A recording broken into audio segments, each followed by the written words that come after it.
Pickett's Charge by Ethan McIntyre. On the 3rd of July, the tides of the Civil War changed favors. The crumbling Confederate army at Gettysburg was not only snuffed of triumph, but driven back into their land, ending their campaign through Union cities. Pickett's charge being the final stand against a far greater Union army, which would lead to a tragic death count and an unwashable taint of blood on these Americans' hands. Pickett's charge was the nail in the coffin for a Confederate's chance at victory. After Gettysburg, the Confederates would not win a major battle and would deplete their resources and soldiers faster than gained. This would lead to the end of the war and a changed America. The Battle of Gettysburg, a 3-day bloodbath that ended up being the deadliest battle in the Civil War. Just more death and a war with 100% American casualties. Gettysburg yielded 7,500 dead Americans. Lee had marched his men into Pennsylvania after a decisive victory over the Union at Chancellorsville. So far up to this battle, the Union Army had not yet won a major battle and had been pushed back into the heart of Pennsylvania. Once the Battle of Gettysburg started, all hell broke loose, and some of the war's greatest generals were to be tested against each other in what was known as Gettysburg. For the first time, Lee's tactical wit was outdone because of positioning, false information, and the sheer fact that they were quickly outnumbered and outgunned. Major General George Pickett had made a life out of the military, and he had fought since the Spanish War as a second lieutenant, and then fought in the Pig War in 1859. Near the beginning of the Civil War, he enlisted with the Confederacy and was wounded at Gaines' Mill while commanding the right wing of the Army of Northern Virginia. He missed Chancellorsville, but was back in charge of the 1st Corps by the time that Gettysburg started.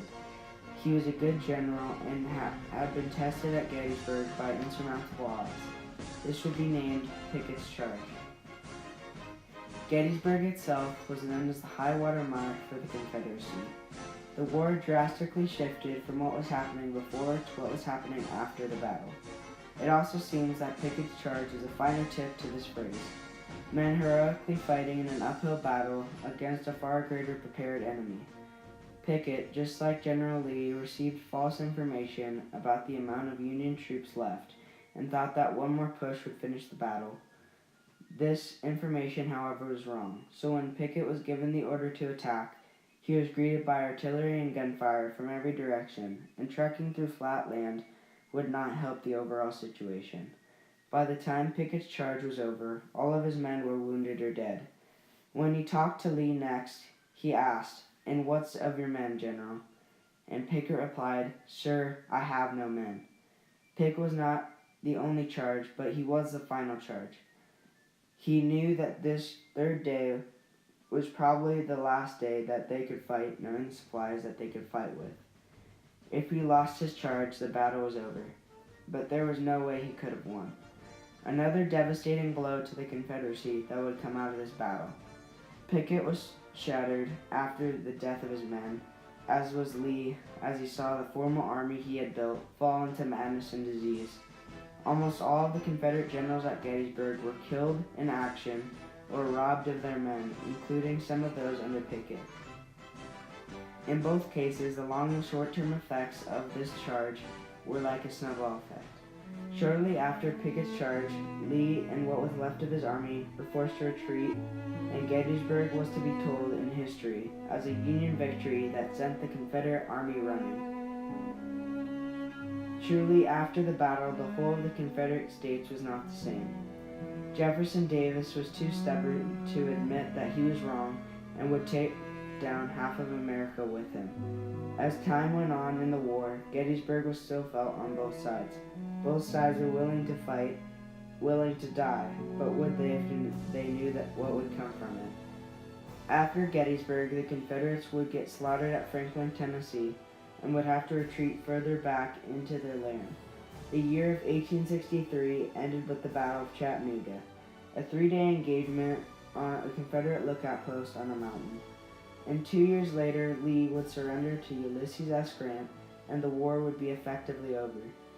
Lee returned to his home and was greeted by the bodies of dead soldiers next to his rose garden. This would be Arlington Cemetery. He was a changed man and was no longer the great general that came into the war. He, like all those who fought, had been changed. We know the overview of Gettysburg, but sometimes the smallest moments in history can be instrumental. In one of my sources, it remodeled the battle, fixed moments that went wrong, and 90% of the outcomes ended the same way. In no way does this mean that Pickett's men died for no reason. On the contrary, they died so that the rest of their army could begin to retreat. They died so that their way of life could survive. A noble fight for an unnoble background. By what we know, Pickett emerged back into history after his infamous charge, but not for long. Then it seems that, like everyone else, he fades into history. He surrendered at Appomattox Courthouse in the charge of the last fighting line of men of the Army of Northern Virginia. Soon after, he fled to Canada with his family, and then returned and became a farmer. The world will remember the Confederates as the bad guys, Lee as a general, and Gettysburg as a slaughterhouse. Then he fades into history. Things like Pickett's charge are the moments that people don't recognize, but everyone on both sides that fought are a bigger part of history than I'm sure they thought. Because of these men that died, the Confederates would be crippled. They would forfeit triumph, the battle, and ultimately the war. Lee would come out changed, seeing another one of his generals killed. The Confederacy was rotting from the inside, and the war was over. Stubborn people in the Confederacy dragged out a doomed war and caused more death after this. Surely, the Battle of Gettysburg and Pickett's charge was the turning point of the war, and doomed the Confederate States of America. This would shape the America we have today. For one man's triumph is another's tragedy, and the bounds of both ends of this spectrum are truly discovered in war.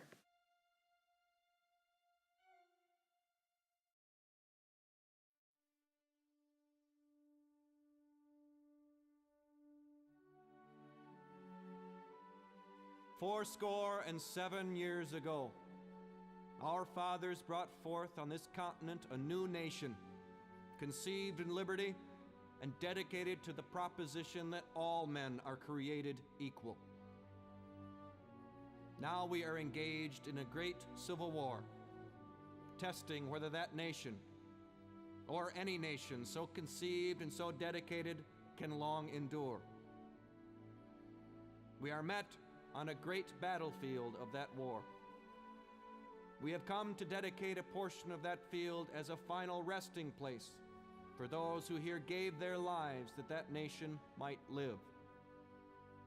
It is altogether fitting and proper that we should do this. But in a larger sense, we cannot dedicate, we cannot consecrate, we cannot hallow this ground. The brave men, living and dead, who struggled here, have consecrated it far above our poor power to add or detract.